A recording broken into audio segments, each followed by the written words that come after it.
नमस्कार।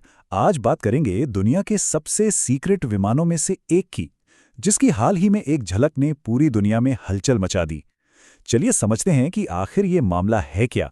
तो इस पूरी कहानी को हम 5 हिस्सों में समझेंगे। सबसे पहले बात उस घटना की जिसने ये सारी बहस छेड़ी।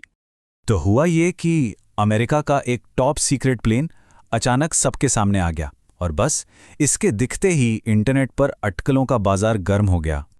जरा सोचकर देखिए, किसी एयरपोर्ट पर अपनी फ्लाइट का इंतजार हो रहा हो और अचानक ये अजीब सा रहस्यमयी मिलिट्री प्लेन सामने लैंड कर जाए।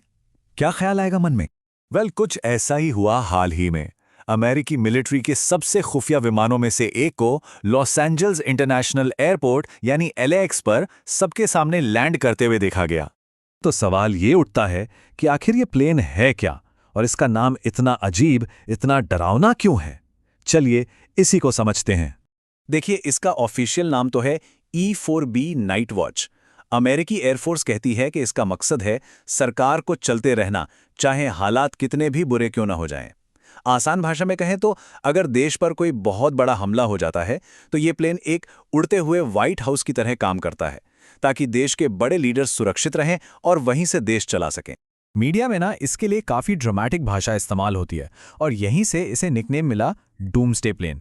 डूम्सडे का मतलब होता है प्रलय का दिन, और ये नाम इसे इसलिए मिला क्योंकि इसका असली काम परमाणु युद्ध जैसे महासंकट के वक्त ही शुरू होता है।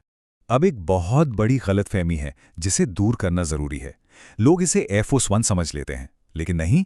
एयरफोर्स 1 प्रेसिडेंट को एक जगह से दूसरी जगह ले जाने के लिए है, जबकि E-4B ये सिर्फ एक प्लेन नहीं, ये तो हवा में उड़ता हुआ एक किला है, एक कमांड सेंटर है। ये प्लेन असल में कोल्ड वॉर के जमाने की इंजीनियरिंग का एक कमाल है। इसे उसी सोच के साथ बनाया गया था जब न्यूक्लियर वॉर का खतरा सिर पर मंडराता रहता था, और यही वजह है कि इसमें कुछ बहुत ही खास टेक्नोलॉजी है। इसे ऑपरेट करने का खर्च सुनकर होश उड़ जाएंगे। ये अमेरिकी एयरफोर्स का सबसे महंगा प्लेन है। 1 घंटे उड़ाने का खर्च है करीब $1,59,000। मतलब हर घंटे एक लग्जरी गाड़ी की कीमत हवा में उड़ जाती है। तो इतना खर्चा क्यों? वजह है इसकी टेक्नोलॉजी। इसके सारे सिस्टम एक न्यूक्लियर ब्लास्ट झेलने के हिसाब से बने हैं। ये इलेक्ट्रोमैग्नेटिक पल्स यानी EMP से भी सेफ है। EMP वो एनर्जी वेव है जो न्यूक्लियर धमाके से निकलती है और सारा इलेक्ट्रॉनिक्स को ठप कर देती है। और तो और, इसमें आज भी पुराने जमाने के एनालॉग कंट्रोल्स लगे हैं। क्यों? क्योंकि उन्हें हैक नहीं किया जा सकता। इस प्लेन में प्रेसिडेंट, टॉप डिफेंस ऑफिशियल्स और मिलिट्री लीडरशिप समेत करीब 110 लोग सवार हो सकते हैं, और अंदर बाकायदा ब्रीफिंग रूम्स और कमांड सेंटर्स भी बने हुए हैं। लेकिन असली सवाल तो इसकी टाइमिंग को लेकर है, क्योंकि जिस वक्त ये प्लेन देखा गया उसी दौरान दुनिया में कई बड़ी घटनाएं भी हो रही थीं।